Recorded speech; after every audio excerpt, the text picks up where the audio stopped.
بسم اللہ الرحمن الرحیم۔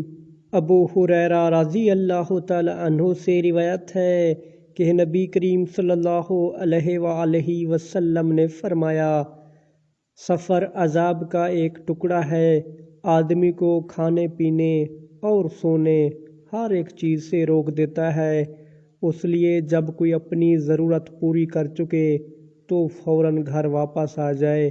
صحیح بخاری حدیث نمبر 1804۔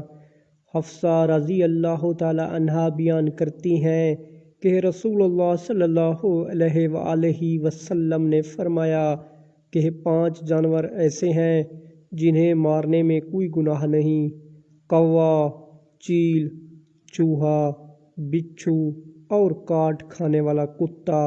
صحیح بخاری حدیث نمبر 1828۔